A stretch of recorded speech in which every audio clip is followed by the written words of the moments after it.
कोई सलमान एक पहाड़ी से इस तरफ जा रहे हैं। इससे आगे रोड ख़त्म हो चुकी है और दोनों तरफ पहाड़ हैं। बीच में तकरीबन 20-22 फुट तक पानी आया था। लोगों के घर गिर गए हैं। पानी, बिजली, स्कूल, इदारे और हॉस्पिटल तो पहले इन लोगों के पास नहीं है।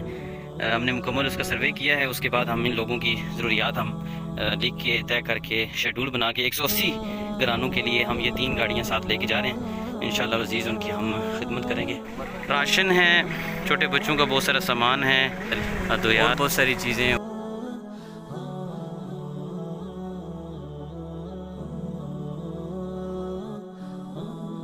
कोई सलेमान एक पहाड़ी सिलसिला बलूचिस्तान तक जाता है। वहाँ हमने मुकम्मल सर्वे करने के बाद 3 वहाँ की बस्तियों को एक जगह बुला के अल्हम्दुलिल्लाह कल तकरीबन 60 ख़ानदानों को पैकेज दिया था। और आज हमने ये सुवा फराग एक जगह है वहाँ पे सर्वे किया। 38 मकानात वहाँ पे लोगों गिरे हुए थे। उन सबको यहाँ पे बुला के अल्हम्दुलिल्लाह इनको भरपूर एक पैकेज दिया है।